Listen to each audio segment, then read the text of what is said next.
Antoine Robitaille. Écoute! Oui, j'écoute. J'en suis pas revenu de ce qu'il a dit. On est là pour aider. Ben, je trouve que oui. On veut aider. Je suis là pour aider. Ouais. OK. Les deux. Écoute! Antoine Robitaille. La rencontre.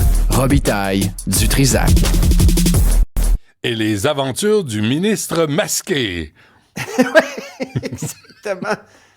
Il s'est présenté avec sa grippe. Ah, il était regarde pour accompagné lui, de sa c'est bon grippe. ça. Bravo, M. Kerr, de vous mettre un masque si vous avez la grippe et de ne pas vouloir propager la bonne parole à tout le monde. Sérieusement. Quand j'ai là. vu qu'il y avait ce virus, Benoît, je me suis rappelé une phrase de Jacques Chirac. Laquelle? La merde, ça vole en escadrille. tu sais, le caca, Ah oui. c'est pas toujours une affaire, c'est en escadrille. Aïe, t'imagines, t'étais pogné pour répondre à ces allégations-là, puis... Et dans le devoir, là, on revient à la charge. On affirme que le bras droit de M. Rodrigue, bras droit de M. Kerr était au courant. Puis même M. Kerr était au courant. Ben oui, c'est tellement clair qu'il était au courant, alors qu'il a dit qu'il avait été trompé. Puis Nicolas Lachance, dans le Journal de Montréal ce matin, ajoute quelque chose de grave aussi. Là. Il y a carrément un arrêté ministériel qui change les règles du jeu dans le dossier de la SAC. Ça permet à la Société d'assurance automobile de contourner les règles du Conseil du Trésor puis de finalement dissimuler à la population la fameuse facture de 222 millions supplémentaires. Là.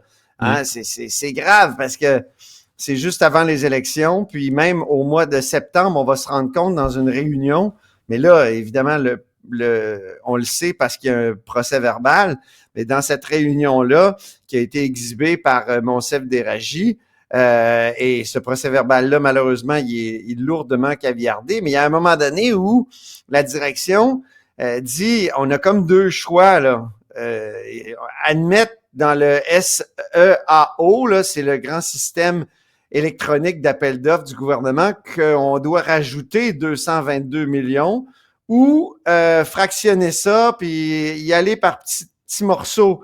C'est carrément écrit à côté de l'option 1, risque médiatique et politique élevé. Ben, ils choisissent la 2. Ils choisissent de diviser les montants.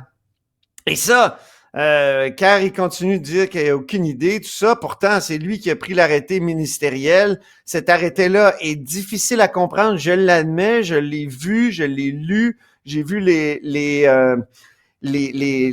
annexes aussi, parce que ça renvoie à des annexes et à des projets de loi. Écoute, on dirait qu'ils font exprès pour pas qu'on comprenne rien. Là. Penses-tu? Mais selon plusieurs avocats qu'on a consultés, des juristes, c'est exactement ça. Là. C'était une manière, cet arrêté-là, pris par le ministre Éric Kerr, de permettre à la Société d'assurance automobile de contourner les règles. Et c'est drôle parce que avant hier, quand ils reprochaient, tu te souviens, leur première défense, le gouvernement, il y a quelques jours, c'était de dire « Ah, c'est de la faute aux péquistes, c'est de la faute aux libéraux. Ben oui. Le PQ avait pris un arrêté ministériel pour permettre, et puis là, il accusait Sylvain Gaudreault, pour permettre à la Société d'assurance automobile de faire de contourner les règles pour les augmentations de coûts.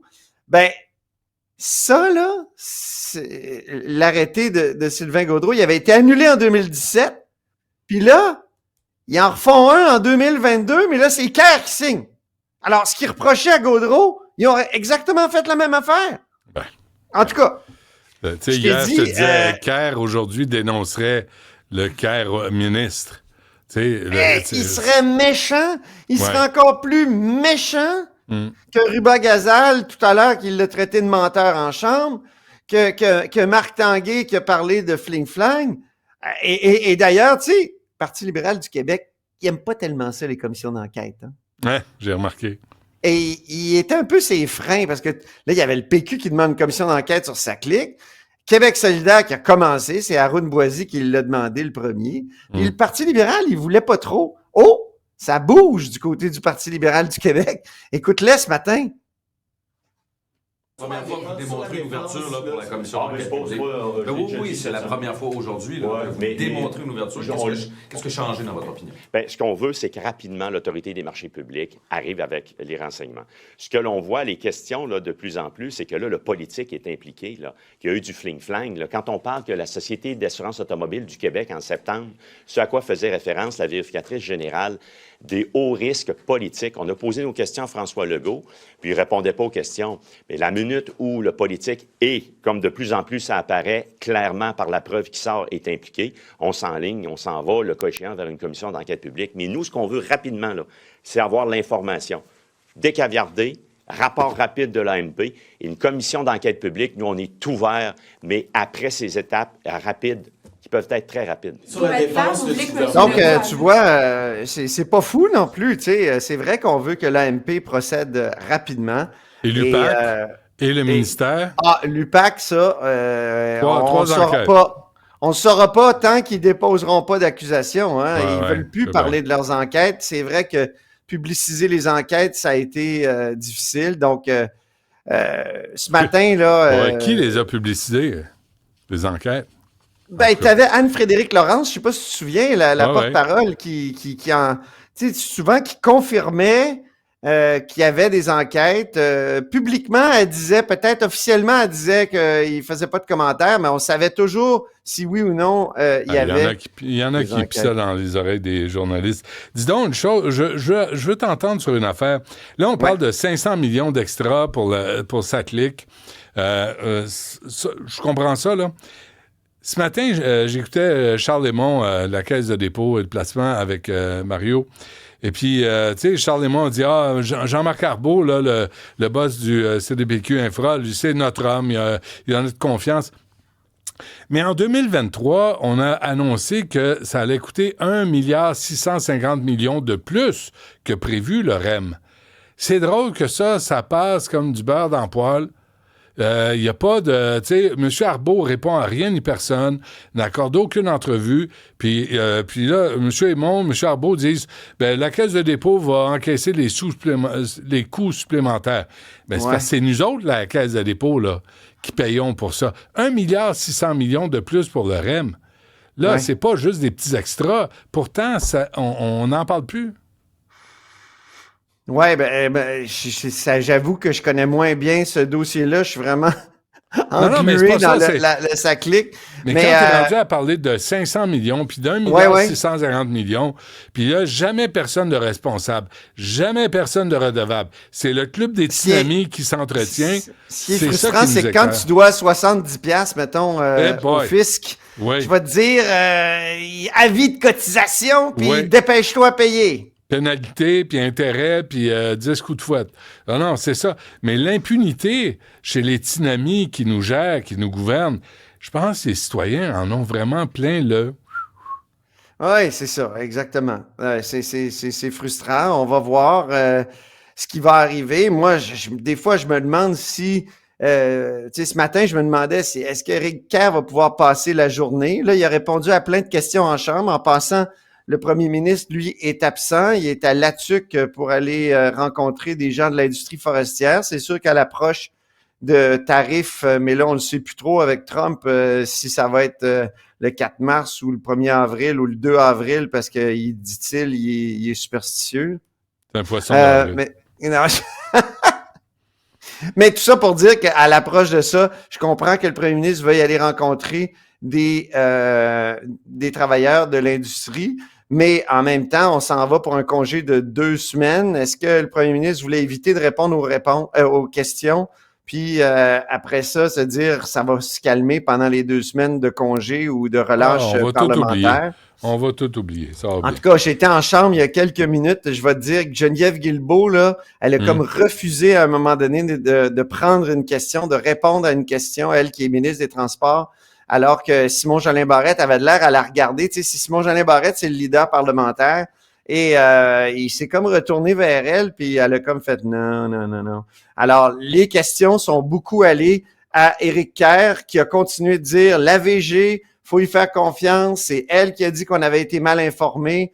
Oui, elle dit pas précisément que les ministres ont été mal informés, mais elle dit que les parlementaires de la commission de l'administration publique ont été mal informés. Qu'est-ce que vous voulez de plus? Respectez-la. En tout cas, c'était ça son discours. Et donc, le grand coupable, ce serait ce monsieur Karl Malenfant qui est parti à la retraite.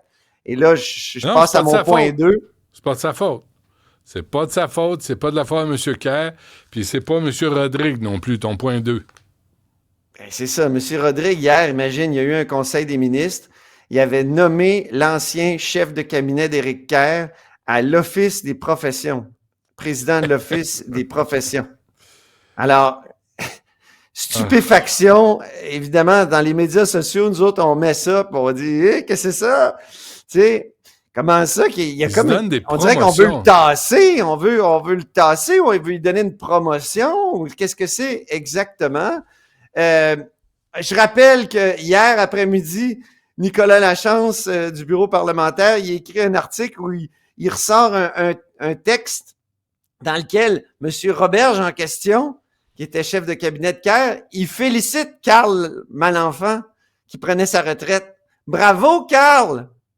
Hein? Quand tu as accepté de prendre la responsabilité de CASA, tu étais sans doute loin de t'imaginer dans quoi tu sors. Ça prend un autre sens aujourd'hui. Je n'ai qu'un mot à te dire. Bravo. J'admire ta vision, ton courage, ta résilience et tiens-toi bien, Benoît, ta capacité de livrer des résultats. Ah, mais il t'en manque un bout. L'autre part, c'est cependant, tu nous dois 500 millions. Oui, c'est ça. Mais là, hier soir, là. Je suis en train de sommeiller comme un bon gars qui se lève à 5h15 tous les matins.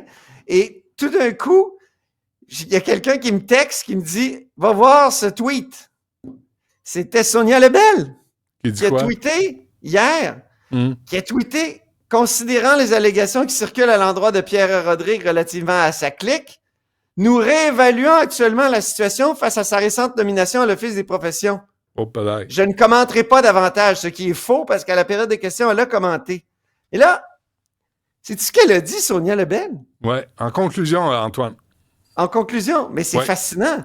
Elle a dit, c'est monsieur Rodrigue, Roberge lui-même, Rodrigue, pardon, c'est monsieur Rodrigue lui-même qui nous a dit compte tenu du climat, je retire je démissionne tout de suite. Il a été nommé à l'Office des professions, puis il aurait démissionné tout de suite hier soir.